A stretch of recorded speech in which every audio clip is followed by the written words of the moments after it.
जरा एक ऐसे वक्त के बारे में सोचिए जब ना कोई किताब थी, ना कोई लिखा हुआ शब्द। तो फिर सवाल ये उठता है कि बिना किसी लिखित रिकॉर्ड के हम अपने सबसे पुराने पूर्वजों की कहानी जानते कैसे हैं? यही तो सबसे बड़ा सवाल है ना? अगर कुछ लिखा ही नहीं गया तो आखिर हमें कैसे पता चला कि लोग कैसे जीते थे, क्या खाते थे या उनके विश्वास क्या थे? इसका जवाब है पुरातत्व यानी आर्कियोलॉजी, और यहीं से तस्वीर में आता है प्रागइतिहास। ये वो लंबा दौर है जिसके बारे में हमारे पास कोई लिखी हुई जानकारी नहीं है। इसकी कहानी को जोड़ा जाता है पत्थर के औजारों, पुरानी हड्डियों और जमीन में दबे बर्तनों जैसे सुरागों से, बिल्कुल एक जासूस की तरह। तो चलिए एक नज़र डालते हैं कि इस सफ़र में हम क्या क्या जानने वाले हैं। हम प्रागैतिहासिक भारत को समझने से शुरू करेंगे, फिर पाषाण युग के 3 अहम पड़ावों से गुजरेंगे, शिकारी से किसान बनने तक की कहानी देखेंगे और आखिर में जानेंगे कि इस सारे राज हम तक पहुंचे कैसे। तो चलिए शुरू करते हैं। देखिए, इतिहास को समझने के लिए इसे मोटे तौर पर 3 युगों में बांटा जाता है: पाषाण, कांस्य और लौह युग। आज हमारा पूरा ध्यान भारत के पाषाण युग पर है। ये वो बुनियाद है जिस पर आगे की पूरी कहानी टिकी हुई है। ये है हमारा टाइमलाइन, हमारा सफरनामा।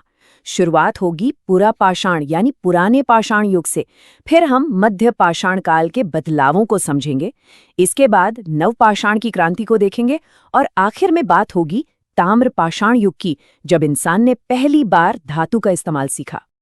चलिए टाइम मशीन में बैठते हैं और चलते हैं बहुत बहुत पीछे, पूरा पाषाण काल में। ये इंसानी इतिहास का सबसे लंबा दौर है जो लाखों साल तक चला। यहीं से हमारी कहानी की असली शुरुआत होती है। सोचिए उस जमाने में जिंदगी कैसी रही होगी, पूरी तरह से प्रकृति के भरोसे।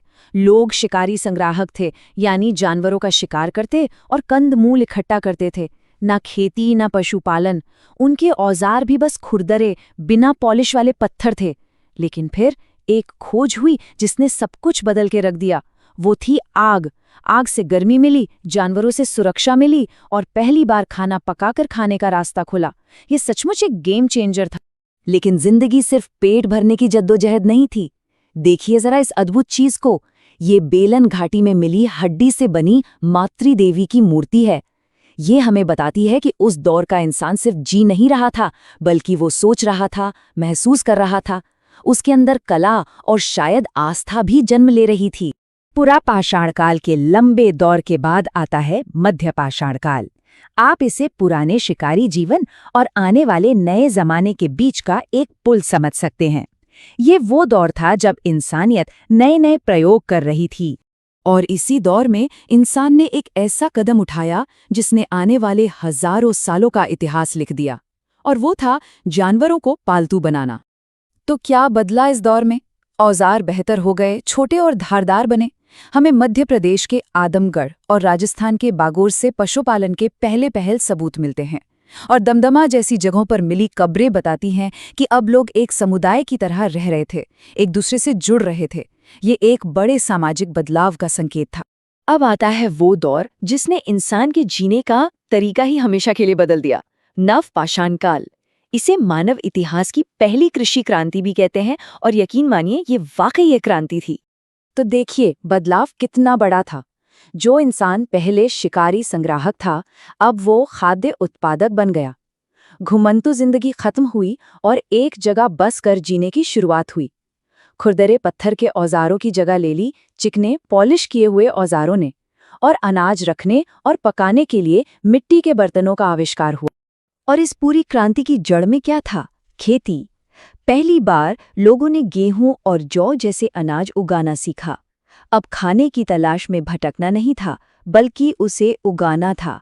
इसी ने स्थायी गांवों और बस्तियों की नींव रखी। और इसका सबसे बड़ा सबूत हमें कहाँ मिलता है? मेहरगढ़ में। ये दुनिया के सबसे पुराने गांवों में से एक है। ये वो जगह है जो हमें दिखाती है कि कैसे हमारे पूर्वजों ने भटकना छोड़कर एक जगह टिक कर रहना और खेती करना सीखा। अब एक और बहुत ही दिलचस्प जगह की बात करते हैं, कश्मीर का बुरहोम। यहाँ लोग जमीन के अंदर गड्ढे बना के रहते थे।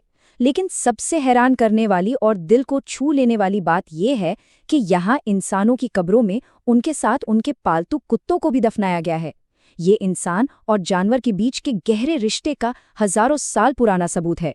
पत्थर का इस्तेमाल तो बहुत हुआ, लेकिन अब इंसान एक कदम और आगे बढ़ने वाला था। उसने जमीन के नीचे छिपा एक नया खजाना खोज निकाला था, धातु। इस दौर को कहते हैं ताम्र पाषाण काल। ताम्र यानी तांबा और पाषाण यानी पत्थर, मतलब ये वो समय था जब पत्थर के औजारों के साथ साथ पहली बार तांबे का इस्तेमाल भी शुरू हो गया था। इसी दौर में देश के अलग अलग हिस्सों में नई नई संस्कृतियां पनप रही थीं, जैसे कि आहार बनास संस्कृति। इनकी एक खास पहचान थी, इनके बनाए हुए काले और लाल रंग के अनोखे मिट्टी के बर्तन। लेकिन एक मिनट, ये सारी बातें हजारों लाखों साल पुरानी, आखिर हमें पता कैसे चली? ये जानकारी हम तक पहुंची कैसे? इसका पूरा श्रेय जाता है हमारे पुरातत्वविदों यानी आर्कियोलॉजिस्ट को और भारतीय पुरातत्व सर्वेक्षण यानी ASI जैसी संस्थाओं को। 1871 में बनी यही वो संस्था है जो भारत के इस छुपे हुए इतिहास की परतों को खोलकर हमारे सामने लाती है। तो क्या कोई जानता है कि भारतीय पुरातत्व का जनक यानी फादर ऑफ इंडियन आर्कियोलॉजी किसे कहा जाता है? ये थे अलेक्जेंडर कनिंघम, ASI के सबसे पहले डायरेक्टर जनरल। उन्होंने ही भारत के प्राचीन इतिहास को एक वैज्ञानिक तरीके से समझने की नींव डाली थी। तो पहले पत्थर के औजार से लेकर पहले धातु के बर्तन तक, शिकारी संग्राहक से किसान बनने तक, ये सफर वाकई कमाल का था। अब सोचने वाली बात यह है कि जमीन के नीचे दबी अगली कोई चीज हमारे अतीत के बारे में ऐसा कौन सा राज खोलेगी जो हमारी अपनी कहानी को एक नया मोड़ दे दे।